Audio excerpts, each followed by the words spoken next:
একটা কথা বলি, ইন শর্ট, বিয়ের প্রতিশ্রুতি দিয়ে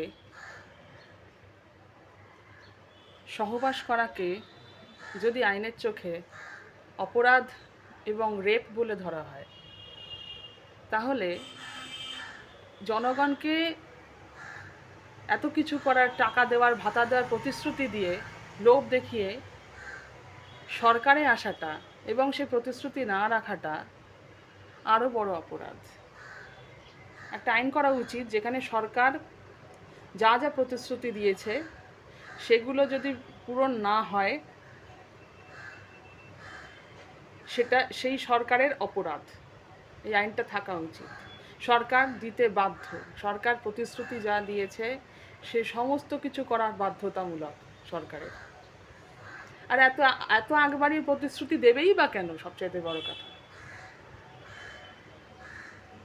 তো হ্যাঁ, এই যে বিয়ের প্রতিশ্রুতি দিয়ে পরে মানুষ বিয়ে নাই করতে পারে, কারণ ব্যক্তিগত সম্পর্কে অনেক ক্ষেত্রেই হয় হয়তো মানুষটাকে সে চিনে ফেলেছে, হয়তো মানুষটাকে বলছে এটা তো ভালো না।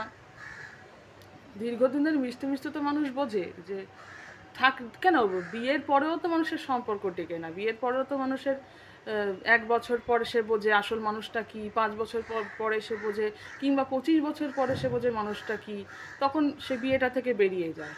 কাজে বিয়ের প্রতিশ্রুতি দিয়ে সম্মতিজনক যে সহবাস, সেটা যতটা না অপরাধ, হ্যাঁ, কারণ সেই সময় তো তার কনসেন্ট ছিল। হ্যাঁ, এখন বলা হয় যে না, সেই কনসেন্টটা হচ্ছে তাকে একটা মিথ্যে প্রতিশ্রুতি, মিথ্যে কনসেন্ট, মানে যেহেতু সেই মেয়েটা জানে যে বিয়ে করবে তাই সে সম্মতি দিচ্ছে।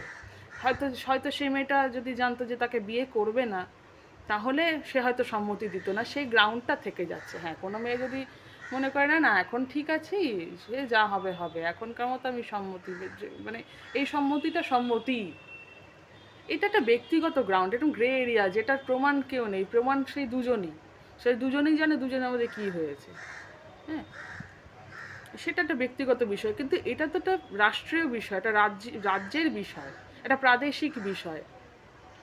এটাতে আরও বড় অপরাধ এতগুলো মানুষকে ঠকানো, একটা সরকার, একটা একটা পার্টি, এই